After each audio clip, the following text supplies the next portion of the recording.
Assalamualaikum warahmatullahi wabarakatuh. Apa kabar kalian semua teman-teman? Semoga selalu diberi kesehatan, perlindungan, dan dijauhkan dari hal-hal yang tidak kita inginkan. Terima kasih sudah meluangkan waktu untuk singgah dan mendengarkan kisah ini. Cerita yang akan aku sampaikan bukan sekedar dongeng, melainkan rangkaian peristiwa yang dipercaya pernah terjadi di sebuah wilayah di Pulau Jawa, tepatnya di area perkebunan yang hingga kini masih menyimpan banyak tanda tanya. Kisah ini tentang orang yang hilang, tentang kebun yang seharusnya sunyi, dan tentang senyum seseorang yang ternyata sudah lama tidak hidup. Dengarkan dengan hati, karena terkadang yang paling menakutkan bukan suara teriakan, melainkan keheningan yang terasa terlalu ramah. Desa Karangwuni terletak di wilayah perbukitan Kulon Progo, daerah istimewa Yogyakarta, dikenal sebagai desa yang tenang. Rumah-rumah kayu berdiri berjajar, kebanyakan masih beratap genteng tua. Setiap sore suara azan selalu menggema dengan jelas, memantul di antara ladang dan kebun yang mengelilingi desa. Mayoritas warga hidup dari perkebunan. Ada yang menanam kakao, ada yang mengurus cengkeh, dan sebagian kecil bekerja sebagai buruh harian di kebun milik perusahaan lama peninggalan Belanda. Di desa itulah Sutrisno tinggal. Ia bukan orang kaya, bahkan untuk ukuran desa, hidupnya tergolong sederhana. Setiap pagi sebelum matahari benar-benar naik, Sutrisno selalu berangkat ke kebun dengan membawa bekal nasi bungkus dari istrinya. Hari itu, hari Selasa Wage, ia berangkat seperti biasa. "Mas, pulang jangan terlalu sore," ucap istrinya sambil membetulkan ikat kepala suaminya. "Iya, paling juga habis zuhur sudah balik," jawab Sutrisno sambil tersenyum, senyum yang saat itu terasa biasa saja. Tak ada firasat buruk, tak ada pertanda aneh. Ia melangkah menyusuri jalan setapak menuju kebun kakao di sebelah barat desa, kebun yang berbatasan langsung dengan hutan kecil dan tanah kosong yang sudah lama tidak dipakai. Namun sore itu, matahari tenggelam tanpa kehadiran Sutrisno di rumah. Awalnya istrinya mengira suaminya lembur atau berteduh di gubuk kebun karena hujan sempat turun siang hari. Tapi ketika azan maghrib berkumandang, kegelisahan mulai muncul. Jam 8 malam, rumah masih sepi. Jam 9, pintu tak kunjung terbuka. Jam 10, keresahan berubah menjadi ketakutan. Istrinya mendatangi rumah tetangga. "Bu, Mas Tris belum pulang dari kebun," katanya dengan suara bergetar. Warga mulai berkumpul. Beberapa pemuda mengambil senter, sebagian lagi membawa obor bambu. Mereka menyusuri jalur biasa yang sering dilewati Sutrisno. Namun malam itu, kebun terasa berbeda. Udara dingin menusuk meski tidak hujan. Angin bertiup pelan, tapi daun-daun kakao tidak bergerak. Seolah-olah kebun itu sedang menahan nafas. "Mas Tris!" teriak salah satu warga. Tak ada jawaban. Pencarian dihentikan sementara karena kondisi gelap dan medan yang licin. Sesepuh desa menyarankan untuk melanjutkan esok hari. "Kebun itu jangan sembarangan dimasuki malam-malam," ucapnya pelan, tapi cukup membuat semua orang terdiam. Keesokan paginya, pencarian dilanjutkan. Aku termasuk salah satu yang ikut masuk kebun hari itu, bukan karena berani, tapi karena merasa tidak enak jika hanya diam di rumah.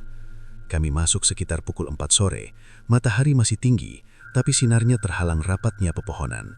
Setiap langkah terasa berat, bukan karena tanah, tapi karena suasana. "Biasanya ramai suara burung ya," bisik seorang pemuda di belakangku. Aku mengangguk.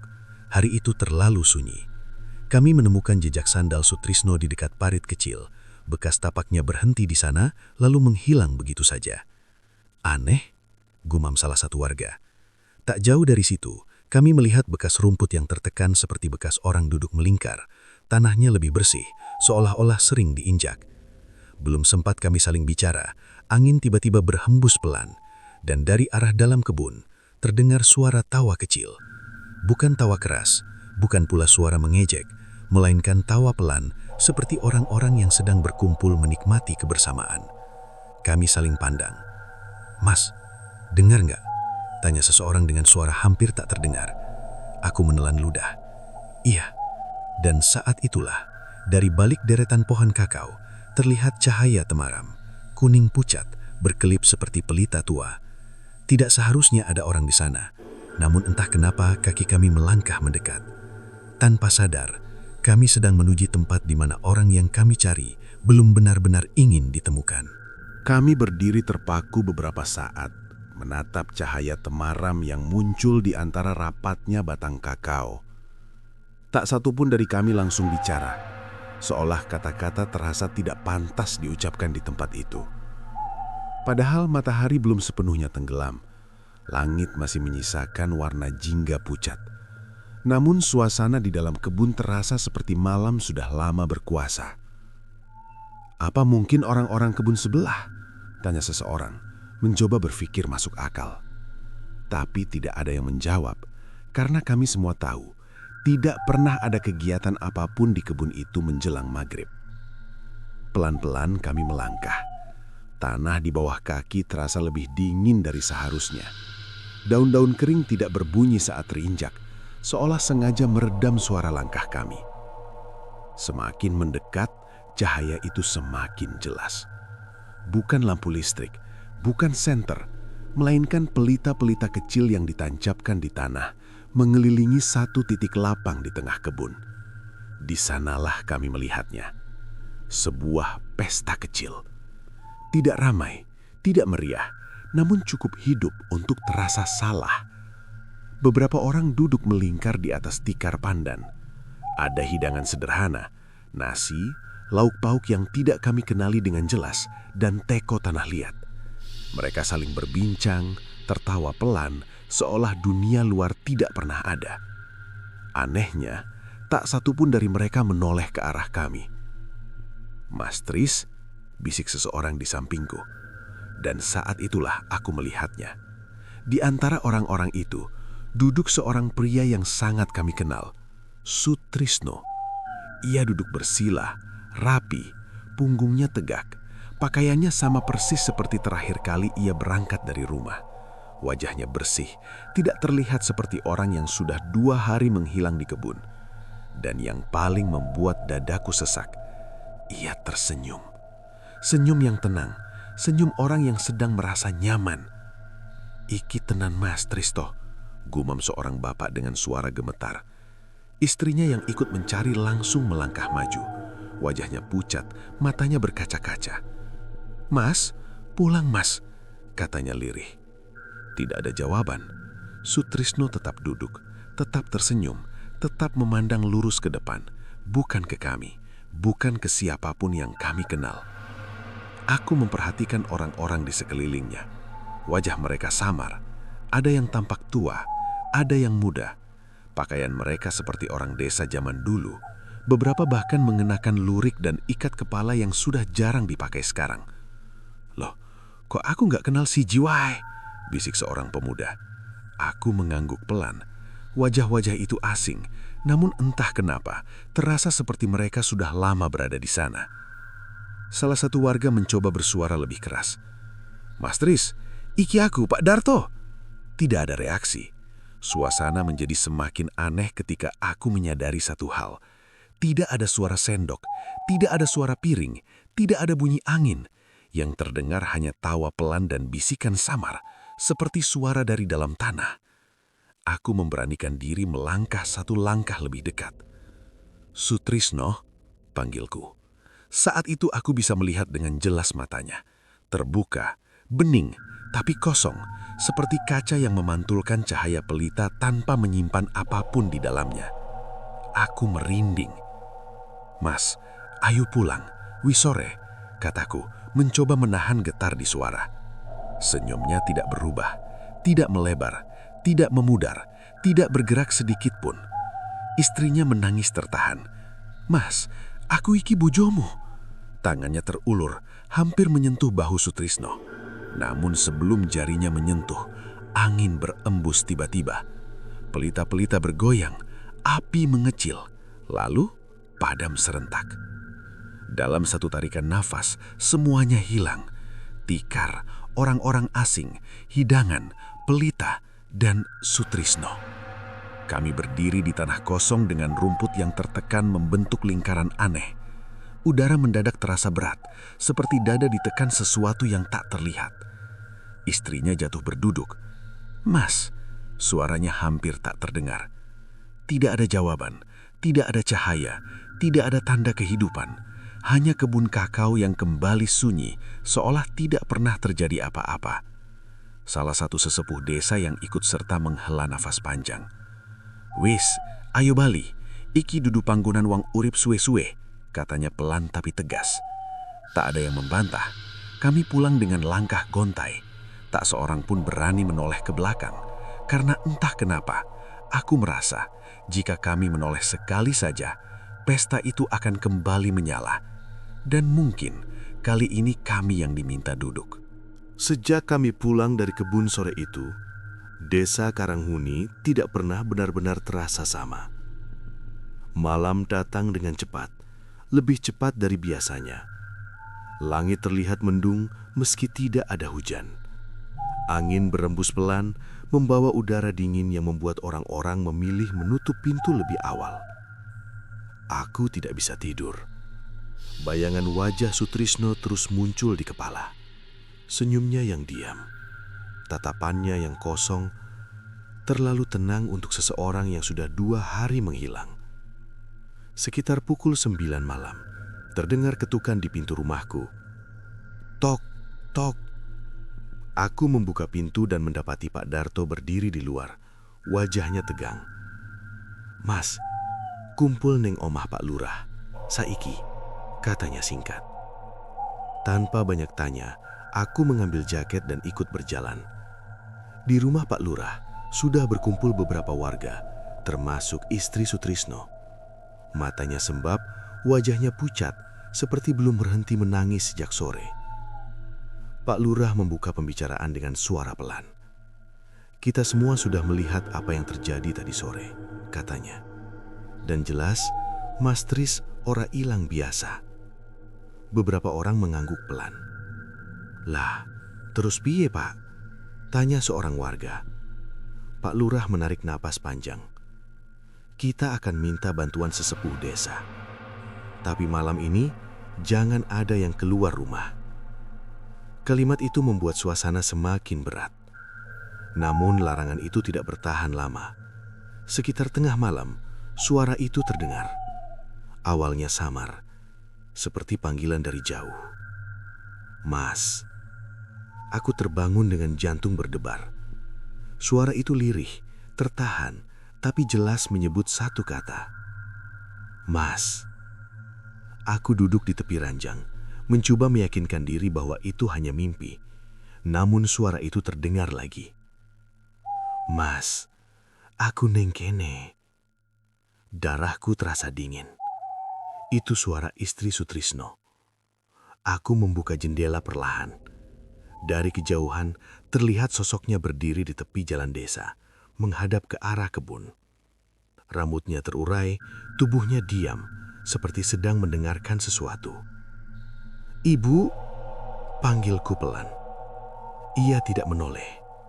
Beberapa rumah lain mulai membuka pintu. Orang-orang keluar dengan wajah bingung dan khawatir. "Ibu Tris, niki dalu, Bu," ujar Pak Darto yang baru keluar rumah. Perempuan itu mengangkat kepalanya sedikit.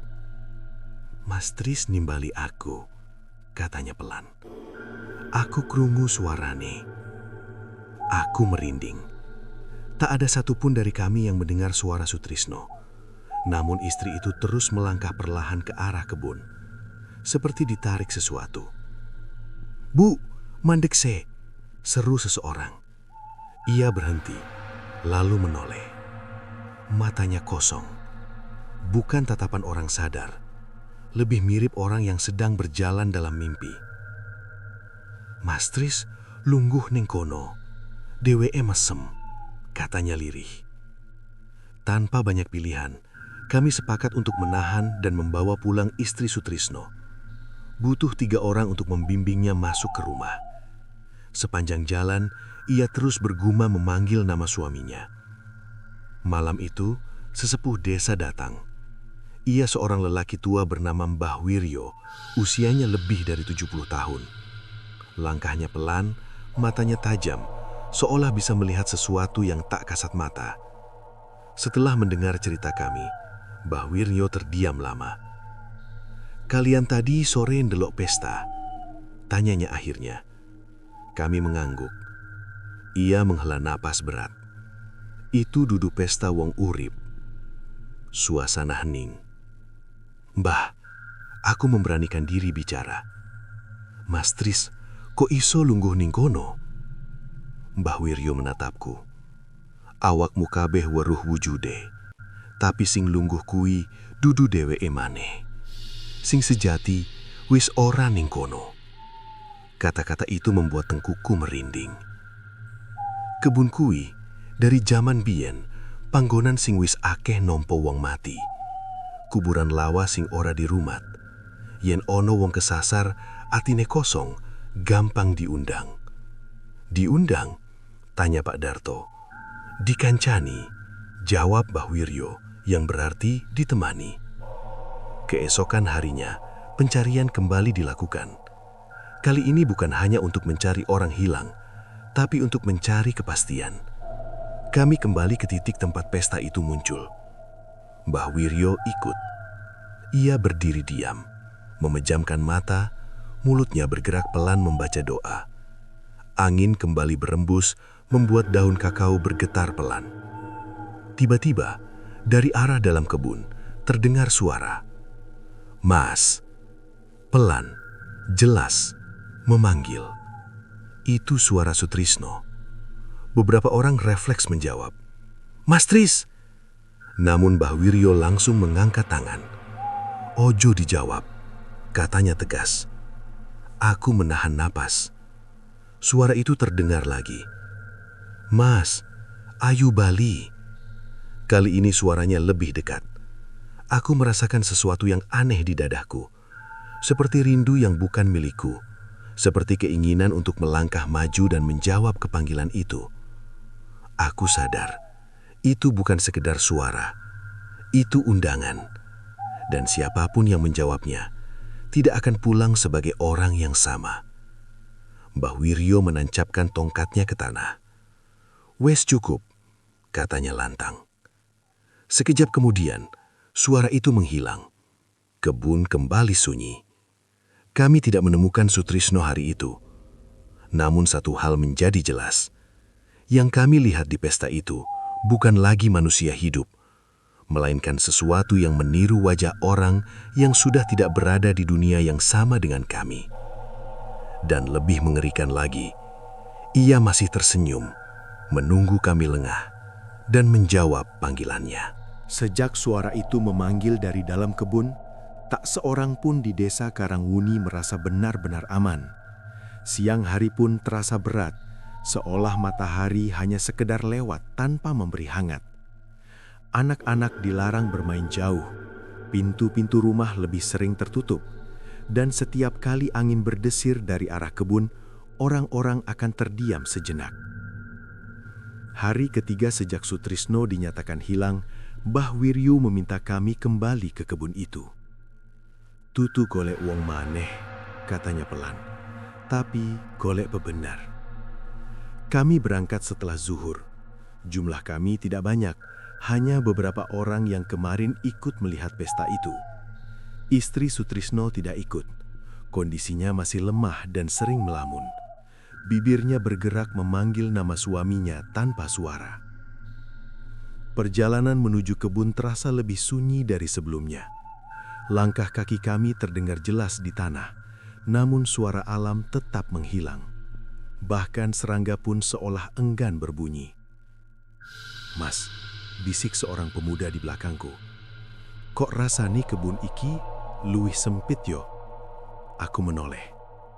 Benar, jalan setapak yang biasanya terasa panjang kini seperti memendek, seakan kebun itu perlahan menutup diri.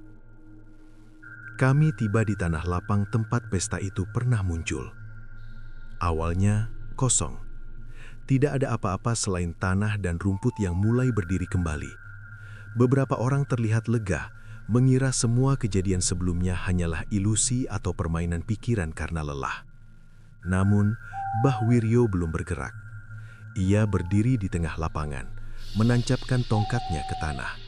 Matanya menatap lurus ke depan, ke arah barisan pohon kakao yang paling rapat. Durung rampung, gumamnya. Beberapa detik berlalu. Angin berhenti. Udara terasa berat, seperti paru-paru dipenuhi sesuatu yang tidak terlihat. Lalu, cahaya itu muncul kembali. Satu titik kecil, lalu dua, lalu banyak. Pelita-pelita kuning pucat menyala pelan satu persatu, membentuk lingkaran yang rapi. Cahaya itu tidak terang, tapi cukup untuk memperlihatkan apa yang ada di tengahnya. Pesta itu kembali. Tikar pandan terhampar. Hidangan sederhana tersusun rapi. Orang-orang duduk melingkar, persis seperti sebelumnya. Wajah mereka samar, namun kini terasa lebih jelas, lebih dekat. Dan di tempat yang sama, Sutrisno duduk bersila. Pakaiannya tetap sama, posisinya tetap sama. Senyumnya tidak berubah sedikit pun. "Mas Tris," seseorang tanpa sadar memanggil. Sutrisno tidak menoleh, tidak berkedip. Senyumnya seperti terukir di wajahnya. Aku memperhatikan dengan seksama. Ada sesuatu yang terasa berbeda kali ini. Dadanya tidak naik turun, nafasnya tidak terlihat. Namun wajahnya tetap hidup, seolah hanya sedang duduk menikmati suasana.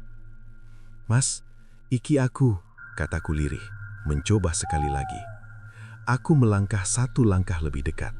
Setiap langkah terasa berat, seakan tanah menahan kakiku. "Mas Tris, ayo bali, wong omah nunggu," lanjutku. Tak ada jawaban. Namun, salah satu orang di lingkaran pesta itu perlahan menoleh ke arahku. Wajahnya tua, keriput, matanya cekung. Ia tersenyum, senyum yang terlalu lebar untuk wajah manusia. "Wes kepanggil," katanya pelan. Suaranya seperti bergesekan dengan tanah. Aku mundur refleks. Mbah Wiryo melangkah maju. "Sutrisno," panggilnya lantang, tanpa teriak. "Yen kowe krungu, tandani." Untuk sesaat, aku berharap. Namun yang terjadi justru membuat darahku serasa berhenti mengalir. Sutrisno perlahan mengangkat kepalanya. Bukan menoleh, bukan melihat kami, tapi mengangkat wajahnya menghadap ke atas, seolah menatap sesuatu yang tidak ada di langit. Senyumnya melebar sedikit. Matanya tetap kosong. "Mas Tris," suara Pak Darto bergetar. "Kowe ngerti aku toh?" Tak ada jawaban. Namun bibir Sutrisno bergerak pelan, sangat pelan. Aku mendekatkan telinga, mencoba menangkap apa yang ia ucapkan. "Aku wes tekan omah," bisiknya hampir tak terdengar. Aku tersencak. Rumah apa? Desa kami ada di belakang sana. Namun jelas bukan itu yang ia maksud. Tiba-tiba, salah satu pelita berkedip keras.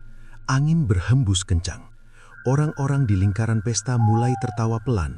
Suara mereka bertumpuk seperti gema dari dalam tanah. Mbah Wiryo menghentakkan tongkatnya. "Cukup," serunya. Ia mulai membaca doa dengan suara berat dan mantap.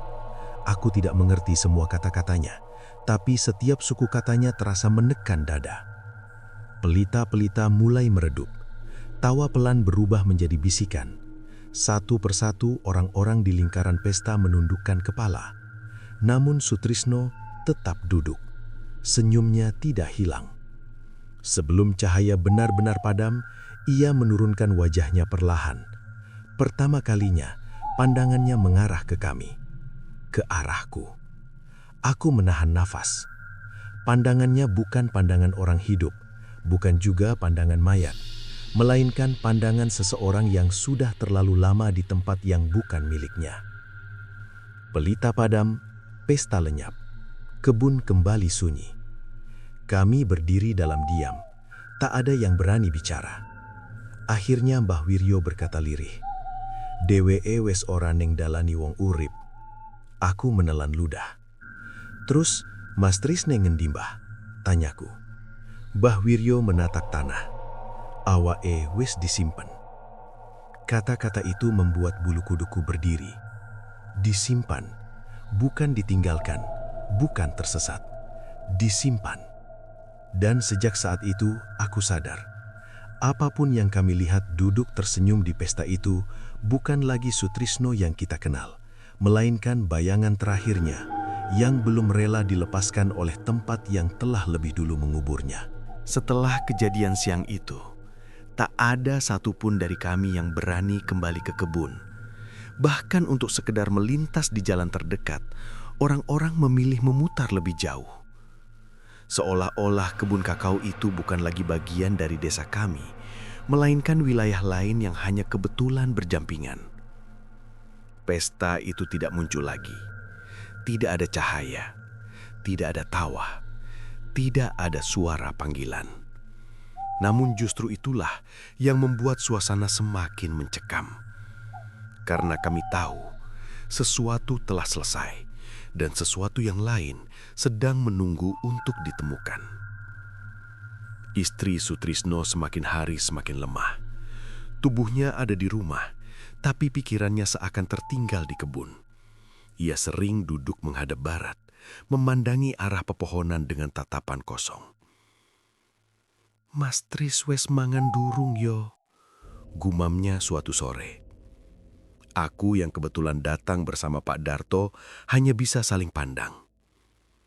"Bu," Pak Darto berjongkok di hadapannya. "Mas Tres ora neng kono." Perempuan itu menoleh pelan.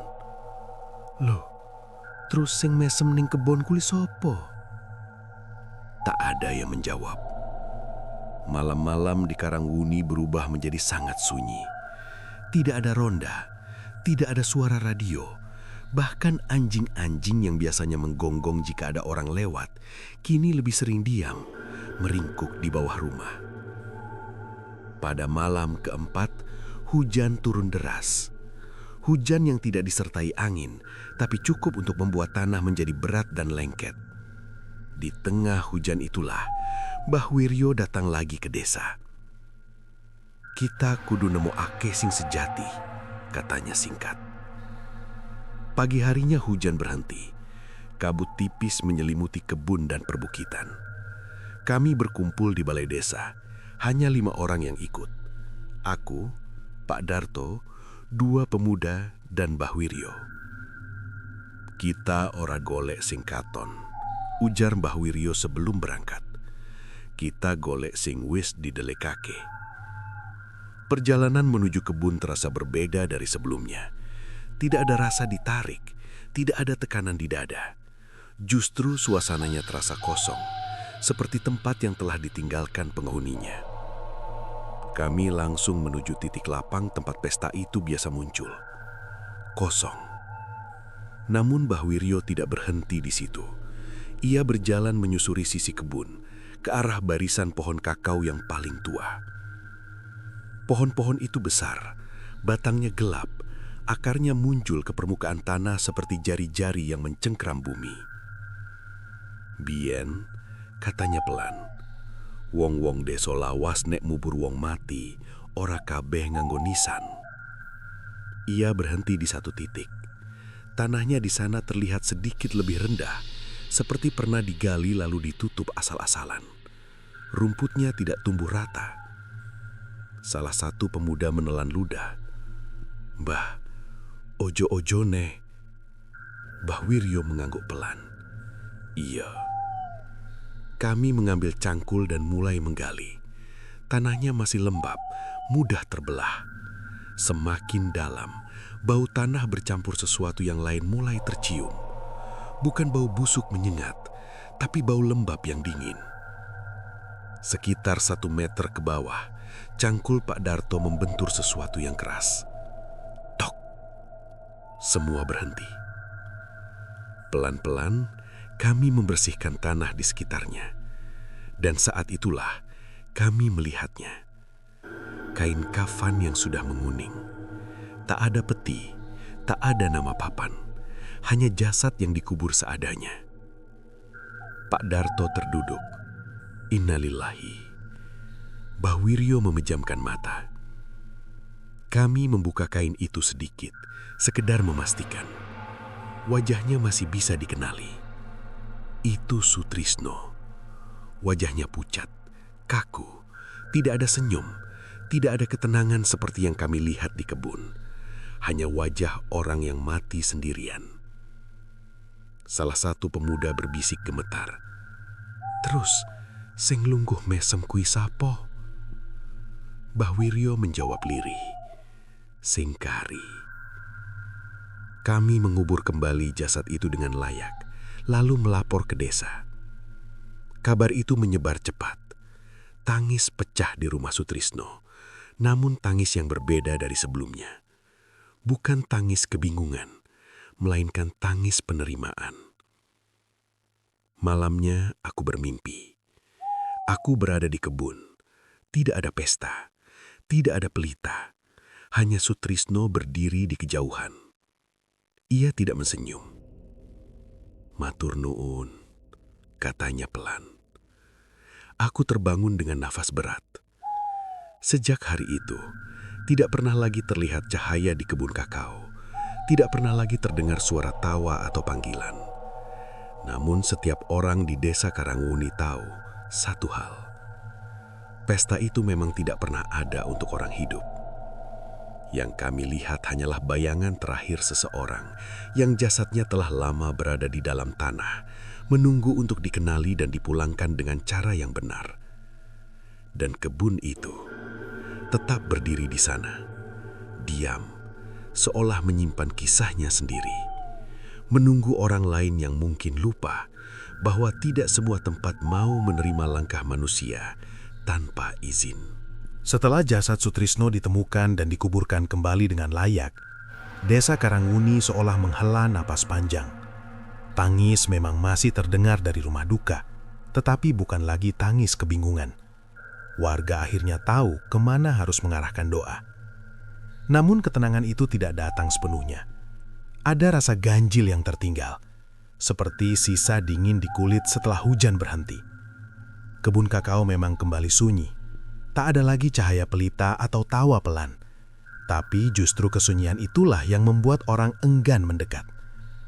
Sore hari setelah pemakaman ulang, Mbah Wiryo meminta kami berkumpul di pendopo kecil dekat balai desa. Hanya beberapa orang yang dipanggil. Mereka yang sejak awal ikut mencari dan melihat pesta itu dengan mata kepala sendiri. Mbah Wiryo duduk bersila. Tongkatnya disandarkan ke tiang kayu. Wajahnya tampak lelah, lebih tua dari sebelumnya. "Kabeh sing kedadean iki," katanya pelan, "ora ujuk-ujuk ono." Kami diam, menunggu. "Kebon kakao kui," lanjutnya, "biyen dudu kebon." Aku mengangkat kepala. "Terus, apa mbah?" tanyaku. Ia menatap kami satu persatu, seolah memastikan kami siap mendengar. "Panggonan kuburan." Satu kalimat itu cukup membuat suasana berubah berat. Jaman biyen, sadurunge ono perkebunan, tanah kono dienggo ngubur wong-wong sing mati ora wajar. Ono sing kecelakaan, ono sing ora duwe keluarga, ono uga sing mati keluwen wektu paceklik. Pak Darto menghela napas. "Pantesan," Mbah Wiryo mengangguk. "Kuburan kuwi ora kabeh dipindah. Ono sing keri, ketutup wektu, ketutup lali." Aku teringat wajah-wajah asing di pesta itu. Pakaian mereka yang seperti orang zaman dulu, duduk melingkar dengan tenang, seolah sedang menunggu. "Terus, Mas Tris?" tanyaku lagi. Mbah Wiryo menunduk.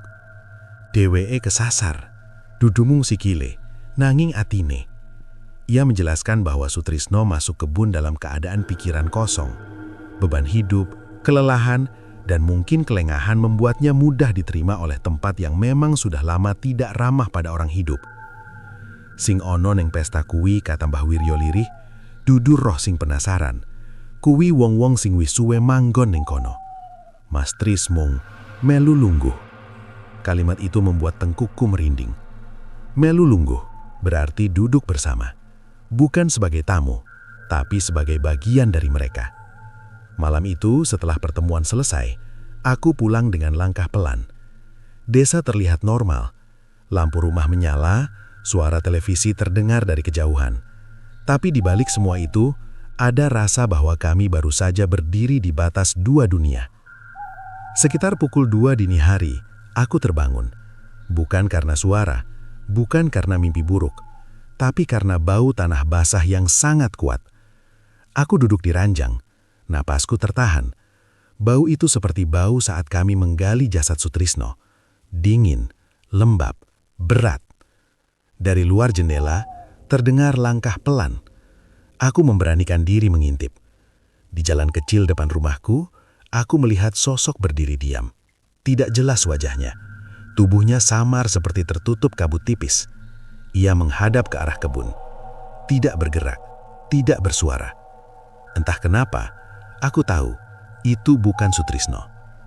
Aku menutup jendela perlahan, membaca doa dalam hati. Tak lama kemudian, bau itu hilang, dan rasa berat di dada perlahan mereda. Keesokan harinya, beberapa warga mengalami hal serupa. Ada yang mencium bau tanah, ada yang mendengar suara orang berjalan di kebun, meski tak melihat siapapun. Mbah Wiryo kembali menenangkan kami. "Dheweke orang ganggu," katanya. "Mung lelingake." "Menginakan apa, Mbah?" tanya seorang pemuda. "Supoyo wong urip ora sembrono," jawabnya singkat. Hari-hari berikutnya kebun kakao diberi tanda. Bukan pagar, bukan larangan tertulis, tapi penanda sederhana. Sesaji kecil di beberapa titik, doa bersama, dan kesepakatan warga untuk tidak masuk tanpa keperluan penting. Perusahaan perkebunan pun akhirnya menutup sebagian area itu setelah mendengar laporan warga dan temuan jasad. Istri Sutrisno mulai membaik. Ia masih sering diam, tapi tidak lagi memanggil-manggil suaminya. Suatu hari, ia berkata kepadaku dengan suara pelan, "Mas Tris wis mulih yo." Aku mengangguk. "Iyo Bu, wis mulih." Ia tersenyum tipis, senyum sedih yang ikhlas. Namun di lubuk hatiku, aku tahu, yang benar-benar pulang bukanlah sosok yang duduk tersenyum di pesta kebun itu, melainkan jasad yang akhirnya dikenali, didoakan, dan dilepaskan dari tanah yang terlalu lama menyimpannya tanpa nama. Dan kebun itu tetap diam, tidak meminta, tidak menolak. Seolah berkata, "Aku sudah mengembalikan apa yang bukan milikku. Asal kalian ingat, tidak semua yang tersesat ingin ditemukan dengan cara yang sama." Waktu berjalan pelan setelah semua kejadian itu. Desa Karangwuni kembali menjalani hari-hari seperti biasa, setidaknya dari luar. Pagi tetap dimulai dengan suara ayam, sore tetap ditutup dengan azan maghrib, dan orang-orang kembali bekerja di ladang serta kebun yang masih aman didatangi. Namun ada satu tempat yang tidak pernah lagi diperlakukan sama. Kebun kakao di barat desa. Tak ada larangan tertulis, tidak ada pagar besi atau papan peringatan. Tapi setiap orang paham, tempat itu sudah memiliki batasnya sendiri. Orang hanya melintas jika benar-benar perlu, itu pun sebelum matahari condong ke barat. Setelah jasad Sutrisno dimakamkan ulang secara layak, dilakukan selamatan sederhana. Tidak besar, tidak ramai, hanya doa, tahlil, dan air mata yang akhirnya jatuh tanpa kebingungan. Saat kain kafan diturunkan ke liang kubur yang baru, istrinya berdiri paling depan. Wajahnya tenang, meski matanya sembab. "Mas," ucapnya lirih, "saiki tenan wis mulih yo." Tak ada yang menjawab, namun semua orang tahu itu adalah perpisahan yang sebenarnya. Setelah pemakaman, Mbah Wiryo duduk lama di tepi makam. Tangannya menyentuh tanah, matanya terpejam. "Dheweke wis suwe ning kono," katanya pelan saat aku mendekat. "Maksudnya suwe, Mbah?" tanyaku hati-hati. Ia membuka mata. "Mas Tris mati dudu dino iku, awakmu kabeh mung nemokake." Kata-kata itu menusuk. Dheweke kesandung, tiba lan ora ono sing weruh. Jasade dikubur kebon sing wis biasa nampa wong mati. Sing lungguh ning pesta kuwi dudu dheweke, nanging sisaning pangeling-eling. Aku terdiam lama. Bayangan Sutrisno duduk tersenyum kembali muncul di kepalaku. Senyum yang tidak berubah, tidak pudar, tidak hidup. "Kenapa dia tetap duduk, Mbah?" tanyaku lirih. Mbah Miryo menghela napas panjang. Amarga wong mati sing ora dikenali, ora ngerti kudu lunga menyang kendi. Beberapa hari setelah itu, aku memberanikan diri berjalan sampai batas kebun. Tidak masuk, hanya berdiri di kejauhan. Angin berhembus pelan, daun kakao bergerak pelan, seperti biasa. Tidak ada cahaya, tidak ada pesta, tidak ada sosok duduk tersenyum. Namun saat aku menutup mata sejenak, aku teringat satu hal yang belum sempat kupikirkan sebelumnya. Saat kami menggali jasad Sutrisno, tanah di atasnya sudah mengeras. Rumput di atasnya sudah lama tumbuh. Artinya, ia bukan baru dikubur. Ia sudah berada di dalam tanah itu jauh sebelum kami mencarinya dengan teriakan dan senter. Dan pesta itu bukan menyambut orang yang baru datang, melainkan orang yang belum pergi. Beberapa minggu kemudian, kehidupan desa benar-benar kembali normal. Istri Sutrisno mulai berjualan kecil-kecilan di depan rumah.